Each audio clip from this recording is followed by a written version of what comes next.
தமிழ் உறவுகளுக்கு வணக்கம். காங்கிரஸ் மேலிட பொறுப்பாளர் மாற்றம் என்ற தலைப்பில் இந்த காணொளியை காண்கிறோம். காங்கிரஸ் மேலிட பொறுப்பாளர் மாற்றம் என்ற தலைப்பில் இந்த காணொளியை காண்கிறோம். 2026 தமிழக சட்டசபை தேர்தல் திமுகவுடன் கூட்டணி வைப்பதற்காக ஒரு குழு அமைக்கப்பட்டது. அந்த குழுவுக்கு மேலிட பொறுப்பாளர் கிரிஷ் சோடங்கர் நியமிக்கப்பட்டுள்ளார்.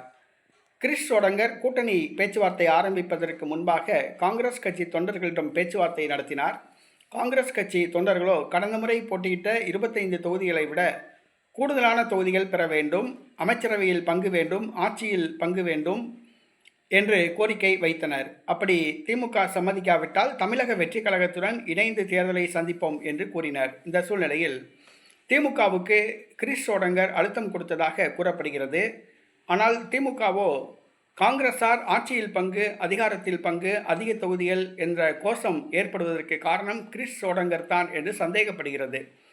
கிரிஷ் சோடங்கர் மேலிட பொறுப்பாளராக நியமிக்கப்பட்ட பின்புதான் காங்கிரஸில் தனக்கு எதிராக ஒரு கோஷ்டி உருவாக்கப்பட்டதாக திமுக கருதுகிறது.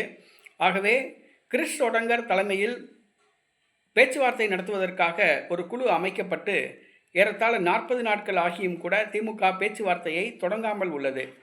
இந்த சூழ்நிலையில் திமுக காங்கிரஸ் தேசிய தலைமைக்கு அழுத்தம் கொடுத்துள்ளதாக கூறப்படுகிறது. காங்கிரஸ் மேலிட பொறுப்பாளராக உள்ள கிரிஷ் சோடங்கரை நீக்க வேண்டும், அவருக்கு பதிலாக முகுல் வாஸ்னிக் அவர்களை நியமிக்க வேண்டும் என்று கோரிக்கை வைத்துள்ளது.